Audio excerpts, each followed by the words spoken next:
Okay, so you've got your VNA and now you want to play with it, but obviously it's set up a little bit funny.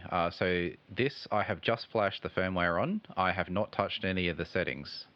I'll change the VNA to how I like it. Now, some of these I actually do like, but some of them I do not. The first thing is channel 1 log mag is your return port. So this thing puts out power here, and it can measure reflections, which is your SWR. Or it could also measure power going through your device and into the return port.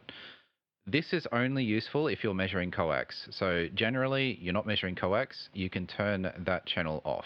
So to do that, you select it and then press it again. It's gone.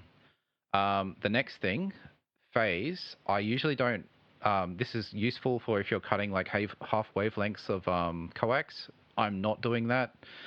That's only a very rare specific thing. So select your trace. Don't turn it off, sorry. Go to Format. Sorry, I'm like sitting like 5 feet back and having trouble actually pressing the thing. I actually might use, here we go. I've got a little dispenser stick thingo, so this might help me.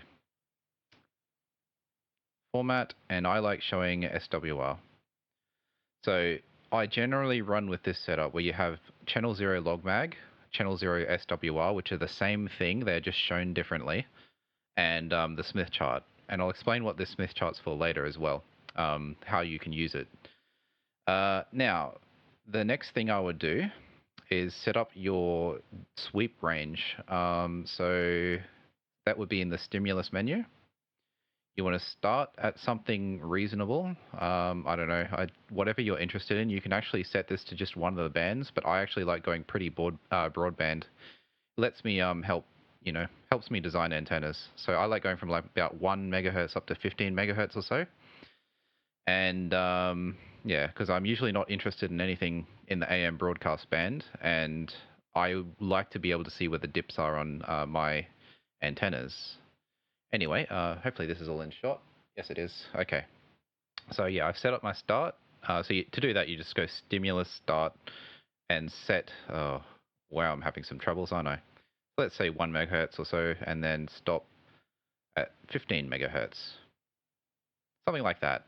And you can do the same later. And as you can see, this thing is very much well not in any type of calibration. So we will sort that out soon. But before we do, while you're still in this menu, config sweep, sweep points, uh, sweep points, and just go 999. It'll just change to 201 points down here. That lets you move the marker. So you have a little bit more resolution on your marker. And yes, I prefer using the points if we've got them, you know? Anyway, so now I can do the calibration, I believe. I'll just check I've got everything set up. Oh, actually, let's just make sure. Need to make sure that that blue trace is still channel 1 log mag. Yes, it is. All right. I'm going to leave that one alone for now. Because this device will remember your calibrations and all your settings. So once you do this once, you never have to do it again. Alrighty. So I think we're good there. I don't have to change anything, I don't think. So we can go to the calibration. So calibrate. Well, actually, you can go reset if you want to first, but obviously this is reset. Calibrate. Oh, wow, this touchscreen. I have, I'll just use the touch controls, I guess. The little hardware controls up here. Anyway. All right, open calibration. That's the one with nothing in it. I don't know if you can see it. There it is, there. You can also just leave it off. Same thing. Open.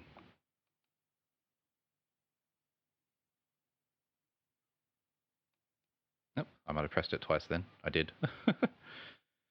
Oh, it doesn't matter. All right, now we want the short calibration, which is the one with the pin. If you can see that. This shorts it out, and you'll see that the Smith chart should move to the left. Which it does. So short.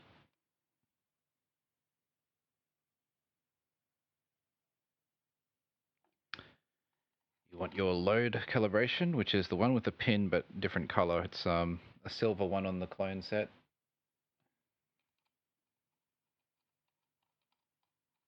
And it should move to the middle. Still in shot, I hope.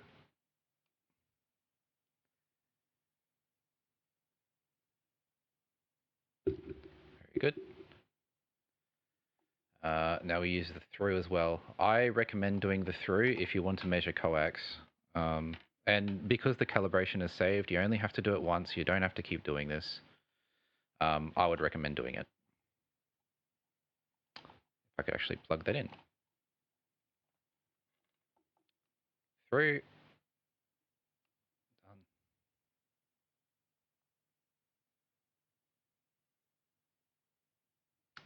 And done.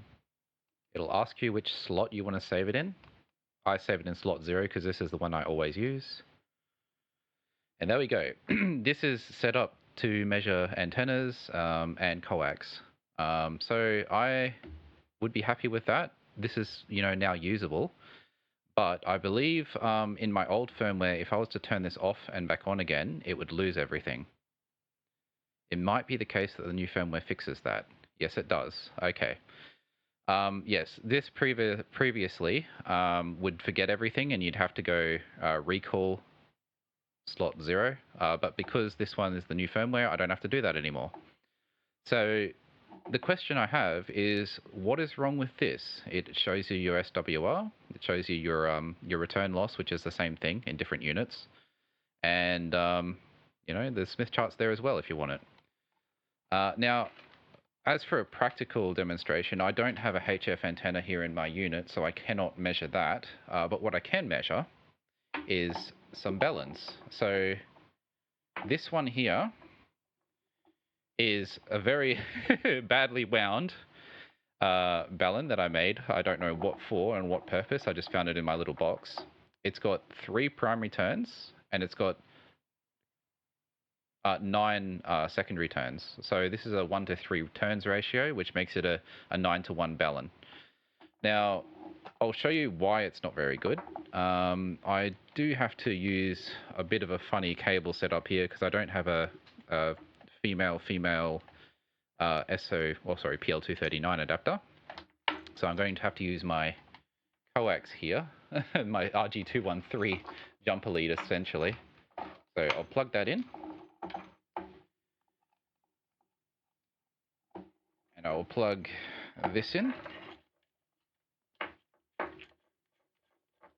Like so. These connectors are awful, by the way. They're too short. They don't fully seat properly. But it should be good enough for testing purposes, at least. Now, if you see the VNA, if I can fight the 213. Somewhere here. Okay, somewhere there. Oh, you can see that's gone crazy. Hang on. I need to really weigh down that RG213. It's not the most useful cable. So what I'll do now is I've got this resistor floating. I'll connect it up. And you'll see it's not a perfect bellend. It's got an SWR of about 1.6, but what's more useful is you can see why on the VNA chart. It is roughly, what's that, 75 ohms. So if I go to the 40 meter section here, you can see that, I should probably explain this actually a bit more. This is a 450 ohm resistor, I believe. I just have to check that. Yeah, it looks like 470 ohm by the look of that. I think, yellow, purple. If I can get it to focus. Anyway, and so this will take 470 ohms down to 50 ohms. However, there is a bit of inductance as well. So this is not the best bellend in the world. It's not perfectly matched, which is why I have an SWR of something rather high, 1.5 to 1. Which is, better than just having your your 450 ohms across the thing. That's for sure. I'm not sure I can do that because I got the bellend in the way. It might just act like a whole heap of inductive reactance if I just try and put the... Yeah, no, that's not going to work. But you'd see that this 450 ohms would be like what an SWR of like 10 or something, and this balun does help, but it's not a very good balun anyway. So as an example of a slightly better one, hang on,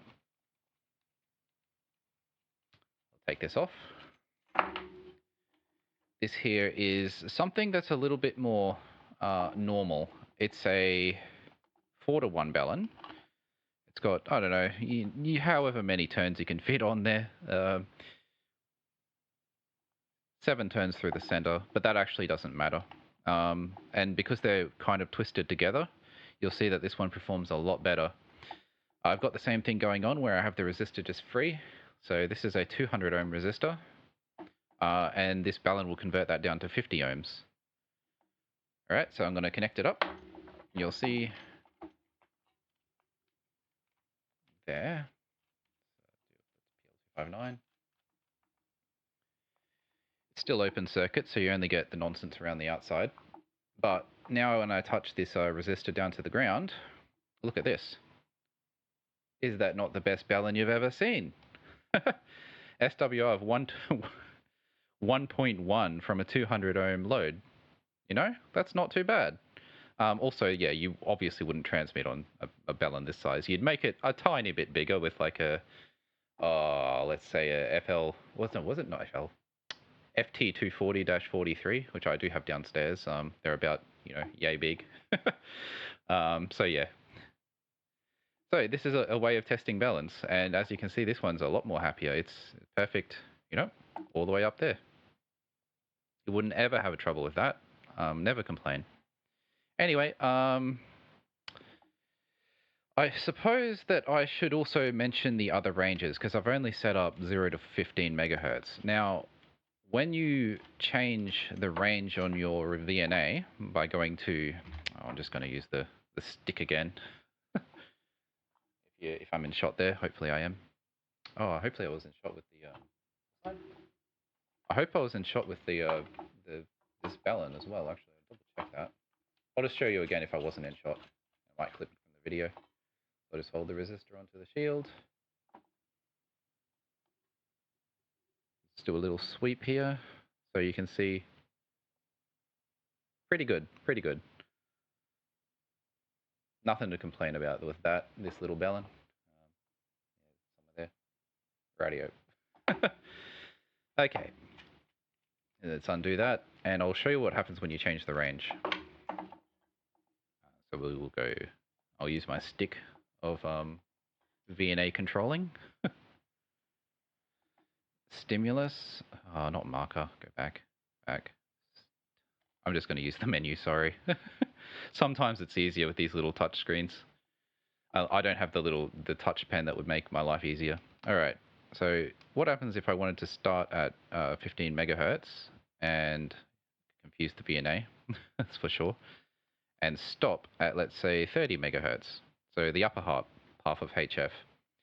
Now, this is not calibrated to this range, so it might not be completely accurate. If I was to put on my short, okay, so the open's actually not too bad. I'll put the short on. Oh, that's on. Is this the open standard? Yeah, it's the open standard. That's not going to help me. Short. Oh, that's also actually not too bad. And the load. You should calibrate for every single range that you run. That is actually shockingly good. Okay. That's something I didn't actually know. I thought... anyway, you definitely should be calibrating every single range that you use. And I'll save this to slot 1. There we go. So now we have a calibrated range for 15 to 30 megahertz, and I can have a look at this this balun again. You'll see that with type 43 materials, it'll slowly start tapering off on 10 meters. It's actually, usually it's fairly okay though. It won't be as good as it was down at like 7 megahertz, but it should be fine. So you can see, this is why I like showing both SWR and logmag. Logmag shows you things more in a more sensitive way. So you can see SWR 1.1 or 1.11, and it goes up to about an SWR of 1.25. So this balun isn't perfect. Type 43 materials aren't perfect. They do start to taper off on the higher bands. Not so bad down here at 10 meters. On 6 meters, you might start having some issues, but 6-meter antennas are so small, you should probably just use a 6-meter antenna rather than balloning it. Anyway, but yeah, you can see logmag shows you the same thing as SWR. It's just more, I don't know how to describe it. You can see things more clearly, what's going on. And yep, there we go. Also, when you turn the device off and back on, as long as either you recall the slot or you have the firmware that's updated so it recalls from slot 0 anyway, you don't have to set this thing up ever again. It's fine. Oh yeah, also Type 43 doesn't work down here on 1.5 megahertz. It's not the best. I actually, what that actually might be is I'm not having enough turns here for the lower bands. But that's also a trade-off you make as well. More turns means the lower bands are better, but the higher bands are worse, generally. So there you go. And I have I think the sweet spot somewhere around here in 40 meters or something. Where's the, yeah, you can see the little log mag there. And it peaks about there in 40 meters, which is my favorite band. So yeah, there we go. Okay, I don't really have too much else apart from that. The VNA isn't too hard to use. Obviously the touchscreen is a bit annoying. Sometimes the little hardware buttons are a bit easier. And yeah, obviously this is a cloned VNA as well, so maybe that's the part of it. But the VNA is a useful tool. And the one last comment I have is why I do the through calibration, and I'll show you this. Once you have, some SMA to PL259s adapters, or SO239, I should say, you can plug in your second port. You'll see that your return loss on port 1 goes down because all the power is being sucked away by this port over here. And it might actually be useful to show you. Sure, you've got an SWR, but where's the power going? Well, that's what channel 2 is for. Oh, okay, we'll just use the hardware buttons. Haven't learnt my lesson yet, have I? All right, trace, we'll turn that trace on. And there we go. We have, 0.05 dB of loss in my tiny little cable here. So that's really good. But then again, the patch cable is 213 and it's only about 1 meter long. Anyway, I'll show you a plot of my vertical-ish, what you should see with a real antenna. So your purple line is your SWR trace. Obviously, that does what you expect. It hits 1-to-1 on your resonance point. The yellow trace will also do the same thing. It's just a different type of scale. So you can see, more what's going on up the higher ends, above SWR 10-to-1. And that'll let you know where your resonance is. So maybe it's below or up above the band. It's not too bad. As you can see here, it's pretty good on 40 meters and also pretty good on 20 meters. And you'll see on the Smith chart, as it comes around, that's your transmission line messing with your SWR. It'll hit a point where it loops towards the center. And that loop towards the center is your lowest SWR point. If it goes around the center, your impedance is low. And if it doesn't touch the center, it doesn't quite make it, your impedance is kind of high. And that would let you use baluns as well. If you want to slightly adjust your impedance of your antenna, you can use a bit of a balun match. And if you're using something like an off-center fed with a 4-to-1 balun, you can actually adjust your balun so you can add or take windings out of it so that you can perfectly match your impedance of your antenna to the impedance of your transmission line. So yeah, the VNA will let you adjust the balun until it is perfect. Alrighty, that's all I have. Hopefully this was kind of useful. It's a bit long-winded, I guess. It's definitely not as to the point as Smoke and Apes video, but this explains exactly how I'm using my NanoVNA. Radio, that's all I have, and I'll leave it at that and catch us all another day. I guess 73 is from VK4 Golf Delta Lima.